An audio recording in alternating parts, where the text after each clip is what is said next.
listen, I'm not disagreeing with anything you said there in general, but you did take a long-winded way to basically just agree with me. So I only go after low-hanging fruit and not people like you, right? Yeah, I would say so, but I think it's When, because the content's better. Can you tell me when I avoided you?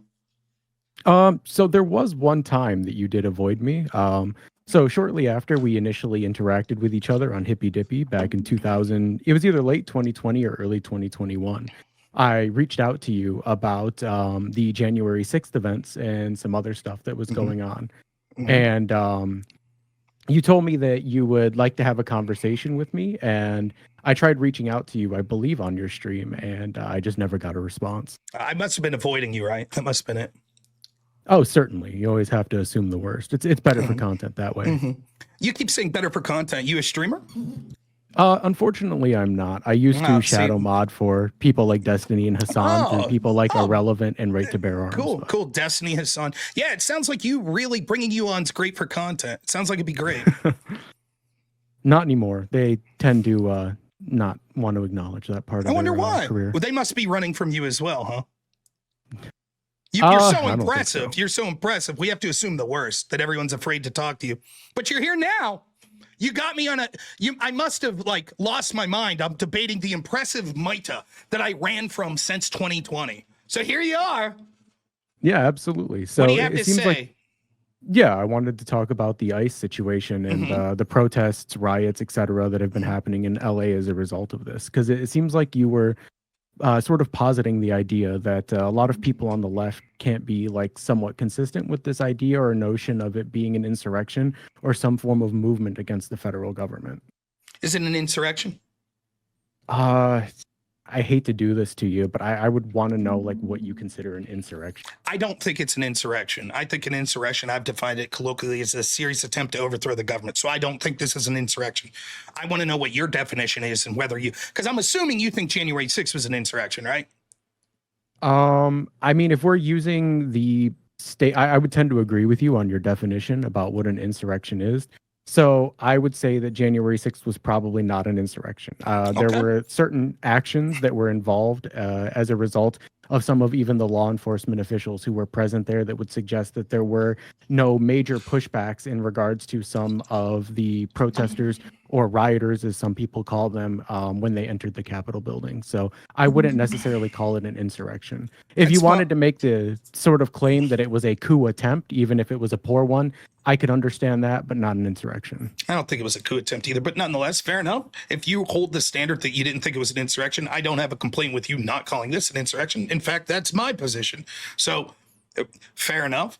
Do you think that there's disparate treatment for when we see left-wing political violence versus right-wing political violence, not just from the Democrats, but from our federal government? Yeah, I think I would tend to agree with this notion to some extent. I generally think that because the right wing are generally the ones who propose talking points like being about authority or trying to uphold some level of authority and like standard within how we treat laws and how we enact those laws. I think that usually right-wing violence, when it does break out, even if it's not as frequent as left-wing violence in most circumstances, is sort of given in some circumstances the kid's gloves. Whereas usually if a left-wing wait, pause there. You think that when right-wing violence occurs, like political right-wing violence, it's treated with kid gloves, but left-wing political violence is treated more harshly. That's your argument? On average, I would say on average. Can you give me an example to prove that point? Go ahead. Sure. So I was going to explain this. Usually when a right-wing protest or some form of what people would consider a riot when violence is involved is typically the law enforcement and the officials involved in that usually don't see as large of a response as what you would do with a like left-wing organization. Cool. Give me an example. Give me an example of one of the events you're talking about. Go ahead. I mean, I don't like using this example particularly, but something like Charlottesville. Okay, Charlottesville. Like, you don't think law enforcement went hard at Charlottesville? Not necessarily, no. I would say the amount of arrests relative to the amount of people present were significantly lower than what we would see at typical left-wing protests. That's just blatantly untrue. Can you present me the arrest statistic? How many people were present, the arrest statistics from Charlottesville, and then how many people were present at an average Black Lives Matter riot and versus how many of them got arrested? Can you present any statistics to back up what you just said? I would have to look into this because this was all the way back in what 2000 like 18, 19. But I believe that like the amount of people that were arrested on, well, it's not even necessarily the arrest records specifically, but like the amount of police and authority, law enforcement and authority that show up to left-wing protests just as a result of them more likely to be violent is higher. And as a That's result of right. that, I think That's the different. turnout. But that's different than what you suggested. I think that it's obvious when we see acts of right-wing political violence, the hammer is brought down on them. But you're right in general that one of the worst kept secrets is that everybody knows that the lefties at protest are going to get violent more often than the righties. And so there's usually more of a police presence because everyone knows there's a reason that stores were boarding up in 2020. It wasn't because they were afraid that Joe Biden was going to win and Trump supporters were going to burn down buildings. It was because they were afraid Joe Biden was going to lose. And much like 2016, the left would riot and loot again. So yes, Yeah, when there's some sort of left-wing gathering or protest like that, there does tend to be more of a police presence because there's an expectation that it'll get violent. Now, real quick, and then I promise I'll give you the next word here. You mentioned Charlottesville. We know January 6th. Can you name me another sort of right-wing political riot? I mean, are we specifying like within the United States? Because Well, yes. I feel okay. So, off the top of my head, I can't really think of any that would be defined as riots because a lot of the political protests that happened as a result of right-wing organization often became violent as a result of counter protesters at those events. So Right, I would so say it would be in bad faith to use those That's as an argument. very good. So then the question I have, you seem eminently reasonable on those last 2 points. The question I have is how you draw your conclusion then that law enforcement tends to treat right-wing riots with kids' gloves as opposed to left-wing, because you could only think of 2 examples, and one of them on January 6th was the harshest in history of any political riot that the people have been treated. Yeah, I would. Well, I don't know if I would agree with that because, Name like, me if another. we, yeah. So if we're using a modern precedent, I think you may have an argument with how some people or some individuals were treated in that regard. But if we go back even like I think 40 or 50 years, I think that there were a lot of protests, even the 1990s LA riots, where people were treated more harshly by law enforcement. Well, now let's be careful here. More harshly at the moment would be one thing. The way that Yeah, we that's treated it why I afterwards, specified. the way that we treated it afterwards, and even then, like the more harshly at the moment, right? Like it depends on how you look at it, right? Well, I'm yeah, not that's so why sure I the say LA that. riots, and like, let me be just clear. Like you could, like I was thinking you were going to say Kent State. I mean, someone fucking died, was shot by the National Guard at Kent State. That seems pretty fucking serious at the moment. But there's one thing between individual police at the moment engaging in a violent action versus how we treated those with law enforcement aggressively prosecuting people, aggressively giving them longer sentences, etc. Would you agree that I can't think of a situation in the United States history where we've had one riot where law enforcement after the fact has gone as aggressively after them? I think I would tend to agree with you on this, but I think that there's also not necessarily things that we've seen that are directly analogous to the January 6th protests or like riots. So even when we seen the left when they were doing protests and what some people would typically call riots as well, outside of like Supreme Court justices being appointed, we seen these protests usually being outside of the structure that was established. Whereas, like the structure in the January 6th was a federal building in which people entered. Now, there is a legal argument for why this would be considered federal trespass, and there are some other charges that go along with this due to congressional meetings currently being actively talked about and discussed during the time of the protest or the riot in question. And I think that we usually, when you see the left do this sort of thing, it is something that is more elongated, something that is more decentralized, whereas this was a very large turnout and it happened to be within a very particular time in which federal charges could be applied. And even when you look at strict scrutiny of how these charges are applied to these individuals, there is some grounds for why in many circumstances some of them were just. Now, I'm not going to argue that all of them were just, because there are some people who I've even interacted with personally as a result of working in the political field between 2020 and 2022 who never even entered the Capitol building, who were just simply on the grounds there to support like the MAGA movement, who were actually arrested and they were given federal charges. So like I do think that there is somewhat of a point there, but I think that like there's this sort of scope or this lens that we have to view things through to determine whether or not these things are fair. And without going through them like instance by instance, it's going to be really hard to do. Let's go through them by instance, and how about that? Oh man, you're really going to make me dig up the court No, files what I'm gonna say is it's clear that there was a clear disparate treatment, right? We could stack up what happened January 6th versus what we've seen happen with left-wing violence, right? So will you acknowledge this? There were hundreds of locations of left-wing political violence and riots in the summer of 2020. Would you acknowledge that? Yes, Okay. I would say that is true. Would you acknowledge that those, so when it comes to the quantity of the riots, clearly the left wins? Because the only instance I could think of the right wing rioting was January 6th. Charlottesville was years prior, but even if we lump that in, that's two. Okay, so when quantity, left wins. How about amount of damage done? Which one was worse? Well, yeah, I would argue that the amount of damage done during the Black Lives Matter protests was also substantially higher. Okay, how about people killed? Which one was worse?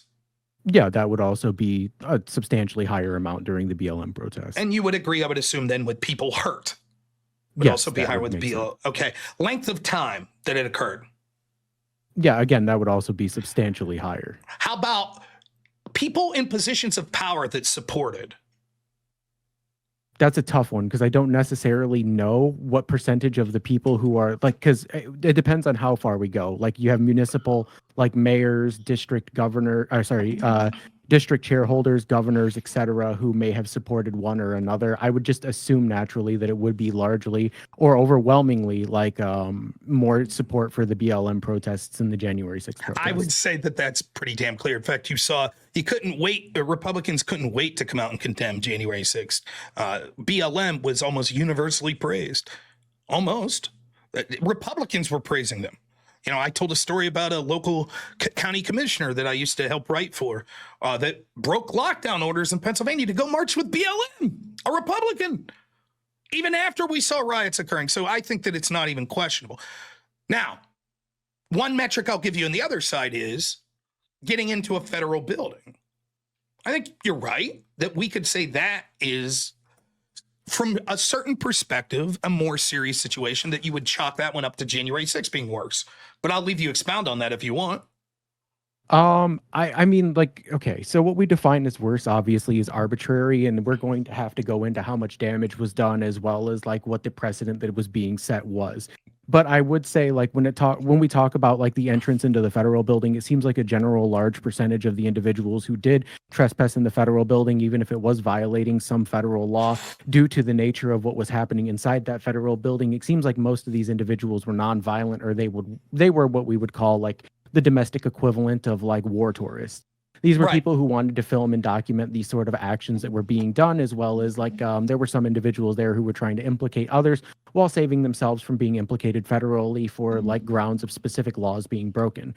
And I will say that like the problem that I have with the January 6th protest isn't necessarily that there was entrance into the federal building during these specific events that were taking place, like the certification of the vote. However, the larger overarching problem that I had with this was that there was a rally that was being hosted by Donald Trump and I believe his lawyer at the time, whose name I just can't remember off the top of my head at the moment for some reason. And then now I think it would be bad faith to say that they directed them to go towards and like march on the Capitol building, but they did suggest that they should go and have their voices heard, that they should be peaceful, that they should speak up against like the current sitting thing. And obviously there was some form of disconnect between the communication of the president and his lawyer at the time, Rudy Giuliani, that's his name, and the people who participated in these protests that later led to riots. But there has to be some level of accountability in the same way during the Supreme Court protests that happened when the left tried to protest and riot against certain conservative Supreme Court judges being put in place. However, the difference is the federal buildings in this case typically weren't breached. And this is why I say, listen, I'm not disagreeing with anything you said there in general, but you did take a long-winded way to basically just agree with me. The difference here being that a federal building was breached. Now, a little pushback, two little pushbacks. One, we could see during the Kavanaugh hearings that actually the federal courthouse the Hart building was breached. Second, also in addition to that, there were federal courthouses that were breached in Portland, Seattle, other places like that routinely during the Black Lives Matter and Antifa protest. And certainly there were, even if they're not federal buildings, government buildings torched to the ground in the form of police precincts that we saw with BLM. But I will say this, I am willing to make the concession that the fact that there were people that entered a federal building in the context of this riot, particularly the Capitol, does seem to make it more serious in that particular sense. I would add one caveat that May 30th, 2020, the left did attempt to breach the White House to get to Donald Trump. They injured 62 law enforcement officers doing that. They burned to the ground a temporary guard station. And the only reason they didn't breach was something that you already mentioned, that the police were prepared because they knew that the left would get violent. Juxtapose that to the situation surrounding January 6th, where even the Capitol chief's son, who was the person that was tasked with defending the Capitol, said he found it remarkable that when he requested National Guard, both prior to January 6th and during the day of January 6th, he was continually rebuked because it would be bad for optics. He basically blames Nancy Pelosi and Nancy Pelosi's Sergeant at Arms. So it seems like there was a concerted effort to make sure that there wasn't as much of a police presence on January 6th as there was on a day like May 30th. Other than that, I think that I say that, yeah, okay, the fact they got into the federal building, but nonetheless, this gets back to the question. So we just went through categories of which ones were worse, Black Lives Matter, Antifa, et cetera, versus January 6th. And it seems that any fair-minded person that's looking, although they would say nothing's ever apples to apples, it seems like Black Lives Matter in totality was worse. We haven't even gotten to the question of, is it worse if you're upset with the government to march into a government building as opposed to burn down private property, loot private stores, et cetera? But even foregoing that argument, it is clear that if we say that Black Lives Matter was worse, that they were actually treated with kids' gloves at almost every turn by almost every institution, including the FBI, including the media, including politicians. Whereas January 6th, people were treated so harshly that you yourself are forced to admit that many of them were just peaceful and they were basically had the book thrown at them. So how do you explain that disparate treatment? That's the question I have. It seemed that you came into this saying you thought the reverse. You thought that right-wingers that riot get treated with kids' gloves, whereas left-wingers are treated more harshly. Yeah, so I can explain the sort of disparity in treatment there. So, like, when we're talking about as I said before, what happens during the breach of a federal building or a courthouse, et cetera, I think is also important. In this case, the certification of the vote was happening on January 6th when the federal building was breached and it was interrupted. And you can make the claim that generally speaking, the notion or the motive of the people in question who were protesting were trying to delay or stop the federal verification of the vote from happening. And the January 6th protests, when they happened, I think that there was some level of what you would typically call framing that happened there as well. So even when the National Guard was asked to be called in and there was a denial of this thing, I think that this was done as a optics move for the people who were political pundits of the opposition of Donald Trump in this specific circumstance, because they actually had reason to show that if they didn't provide the necessary armed or military pushback against the individuals in question, that they would do more things that would lead to probably more violence as an outcome. And generally, that's my argument, right? Yeah. So, and generally, I would agree that this is something that wouldn't be taken necessarily as a problem, because the sort of logical conclusion of a riot is to extend violence against specific things, state, etc.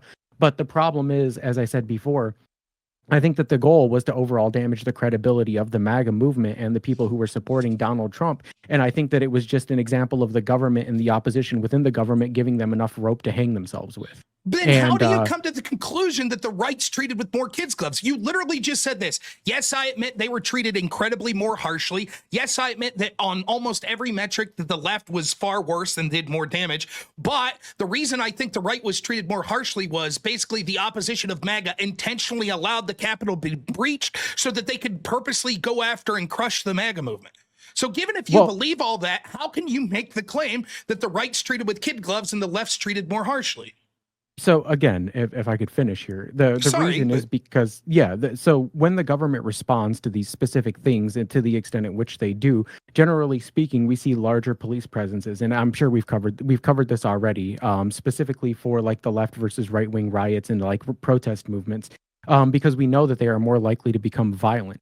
But the problem is, like, the original sort of ideological lean that the government had in the attempted framing of the MAGA movement to show that they were equally as violent or more violent or whatever the goal was to frame them in that circumstance seemed to have not worked, because even as a result of the post January 6th right-wing protests, even if they haven't been violent, we've still seen a significantly reduced police presence at right-wing protests. There have been a lot of protests that have been happening around the Seattle, Washington, and even in California areas that are protests that are being hosted by the right for Christian values, family values, anti-trans protests, etc., where police presence haven't even necessarily been like there. And there are circumstances where even the individuals who called the police and the police didn't show up. And a lot of private security is actually being employed now to these right-wing like protests in other areas where they're doing these rallies and such, because it seems the police don't actually want to get involved in these things. And it makes me think that the police or the institutions in question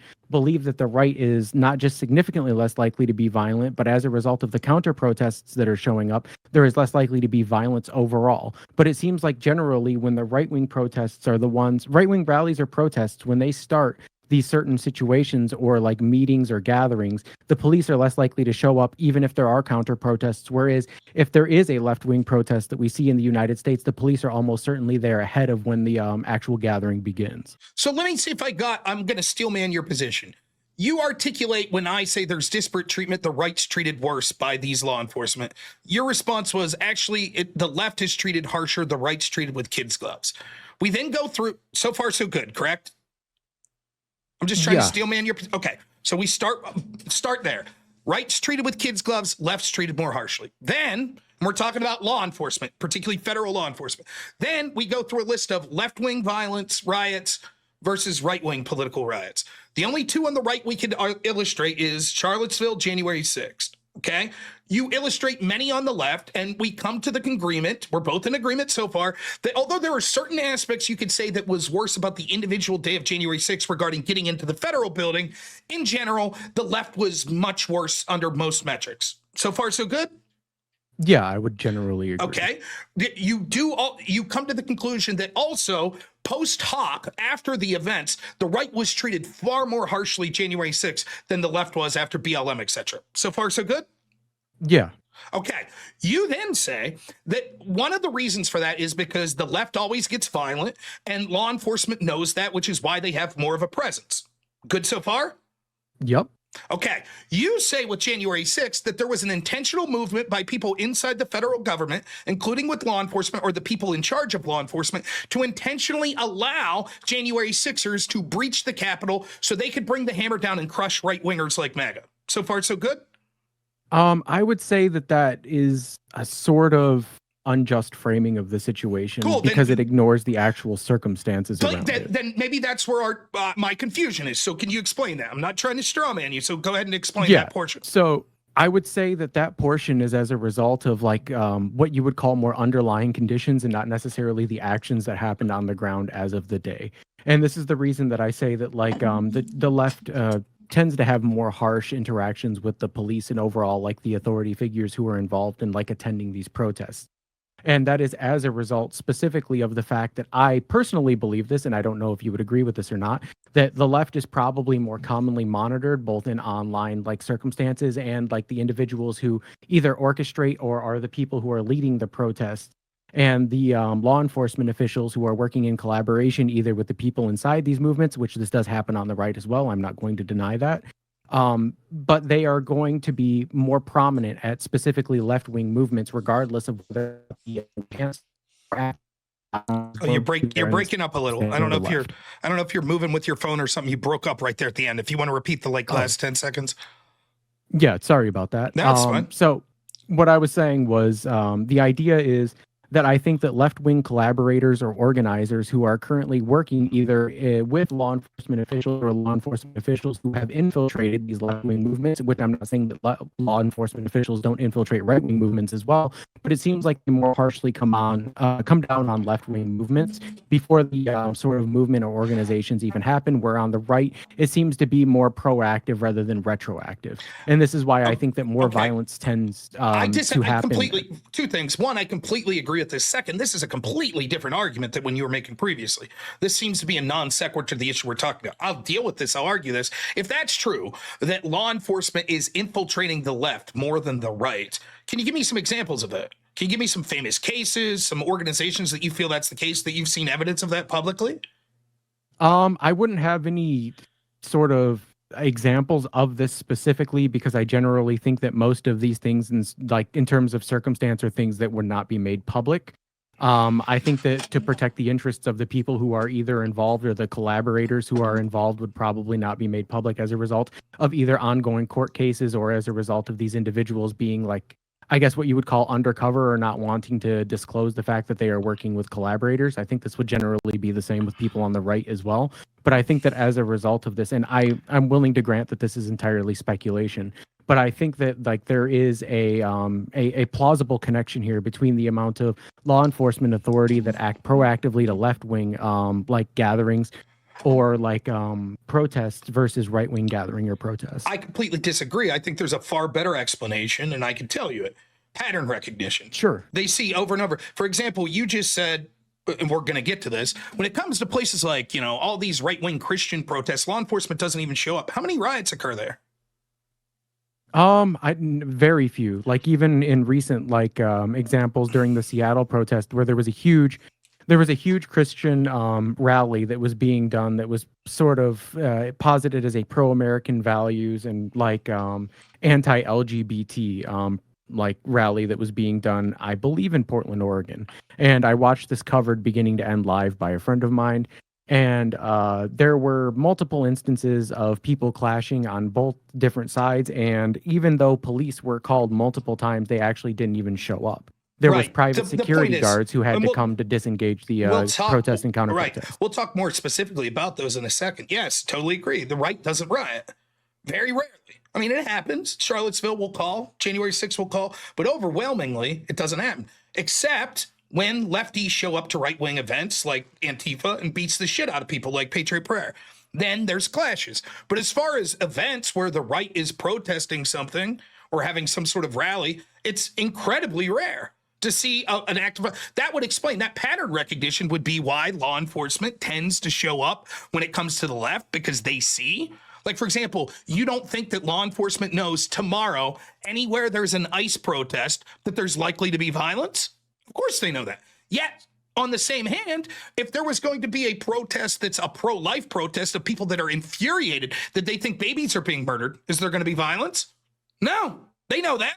Now, that's not to suggest that law enforcement shouldn't have a presence. In fact, quite to the contrary. I argued that with January 6th. Anytime I would like my government, every time we think that there is going to be hundreds of thousands of people to show up for any sort of protest, to be prepared that shit could get out of hand. Why? Because it's our fucking government. And I don't want the worm to turn suddenly and all of a sudden police to be overwhelmed. I don't give a shit if it's a left-wing group or right-wing group. Nonetheless, you seem to jump to this conclusion that I think belies reality and the evidence we can see. You just assume that all of these left-wing groups are infiltrated by the feds, but the right wings are infiltrated far less. Oath Keepers, Proud Boys, Patriot Front, Patriot Prayer. All of these are groups that we know. The alt-right groups at Charlottesville, we saw court cases that showed that there were infiltrators there. The Gretchen Whitmer kidnapping, which was right-winger, we saw that right-wingers were there. Where do we see any examples? In fact, quite to the contrary, we have the feds saying they don't even believe Antifa exists. It's just an idea. They see no evidence that there are actually groups engaging this, despite the fact that me and you right now could go online and I could show you 4 or 5 different Antifa, Rose City Antifa, John Brown Gun Club. I could show you their websites. And yet Christopher Wray said, we don't see any evidence they exist. So any evidence that you have, other than pure speculation, that you think the right wing is infiltrated beforehand far less than the left wing, I'd be interested in seeing any evidence. So far, all I see from you is speculation that you're making a justification saying, well, the fact that there is more of a police presence at left wingers indicates to you that there's probably more of a pre-infiltration of those left wing groups. I say that I have a better explanation. That's because they're not stupid and they see the left's engaged in violence over and over again. I think the problem is that it's like, again, I think it comes down to some level of speculation as well. Like, I think both like my and your position could be justified to the extent at which we see these like federal like systems or even local like law enforcement participating in these things. But another reason that I sort of wanted to touch on as to why I believe that there was more harsh punishment and disparity coming from the January 6th trials and the individuals that were persecuted as a result of those actions is because I think that in a lot of circumstances during the Black Lives Matter rallies, if we're going to compare these to each other, during the Black Lives Matter rallies, a lot of the damages that were done and a lot of the people that were injured were people who were just simply citizens or like average civilians. And a lot of what was damaged was private property, not state or federal property, like what we seen in January 6th. And I think that when the government, I personally believe that the government is just lazy or they're uncaring. They don't generally tend to respond to the same extent when it's talking about private property or citizens who are being harmed or the private property of those citizens is being harmed versus state or federal buildings being harmed in the extent or in the to the extent in which we see like that of January 6th. Well, I think that may be true in general, that the attorney general, the fucking prosecutor, the chief of police is more likely to go after people they see as targeting them than just targeting the rest of us plebes. I think that's true in general. Problem is, it's not going to help you on the specifics here because more government officials were harmed during Black Lives Matter.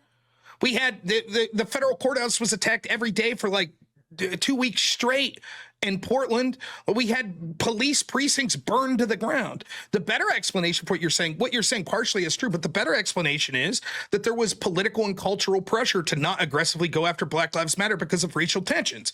And they were afraid they would be called racist. And the nexus of the criticism that Black Lives Matter was making was that law enforcement itself was too harsh on Black people. And so therefore it's sort of a self-fulfilling prophecy if they go after arsonists, people attacking police, people looting, who happen to be Black.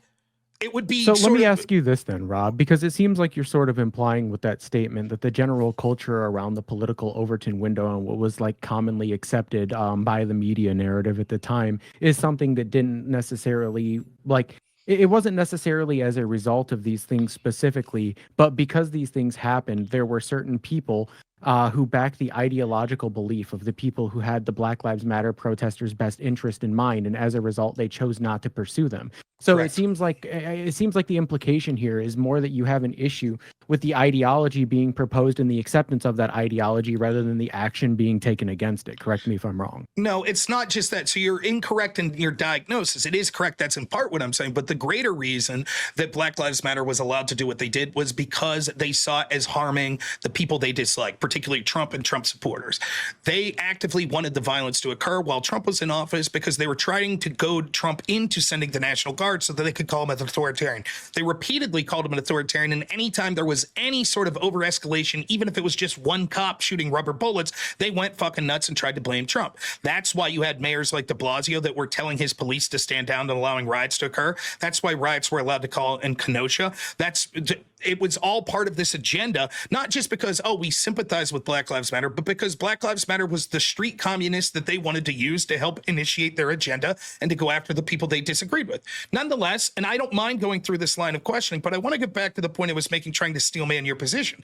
We got hung up on me saying that you seem to suggest that law enforcement, politicians, etc., intentionally allowed people to breach the Capitol on January 6th so that they could justify post hoc and cracking down on MAGA. When I explained that, you said, no, I think there's some sort of confusion. And then you went into this, what I would consider a non sequitur. So on that point specifically, you're saying I was wrong. You're not saying that? And I certainly don't want to straw man you, so I'm willing to hear you out. So I guess just yes or no. It seemed that you suggested that certain prominent people wanted MAGA to breach the Capitol. That's why there was a lack of police presence, so that they could therefore crack down on MAGA. Yeah, no, I think you're correct in this assumption, but I think the position that you're positing is where we have the sort of disagreement. As I said before, we've already covered this as like when I talked about like the infiltration within like either communications or individuals within like left-wing versus right-wing movements. And I'm not denying that this is like the sort of larger overarching problem that doesn't happen to the right, but I just think it is typically more common on the left, just as a result of there being more common left-wing movements to infiltrate. But you can't give one example. I can't give an example to you because, like I said, if I were to try to find any documentation that would be like verifiable through a court through any form of police operations, etc. It's not likely to be publicized, and it's likely to be redacted in regards to the names of the individuals, the people in question who are like either working with these individuals as collaborators or the like dates, etc. Because these are like probably ongoing cases, etc. Okay, And last last question then before I attempt to once more steelman your position. You then say afterwards we see right-wing protest rallies, etc., and police are less likely to show up even when left-wing agitators show up and start violence. Correct? That's what you're saying? correct, yes. Okay, so then if I may, again, you start off with the position. Like, I don't understand how you can't see that you refute your own initial position with every argument you make afterwards. So your initial position was law enforcement in general treats the right with kids' gloves and the left harshly, right? And then you're like, but the left was way worse with political violence.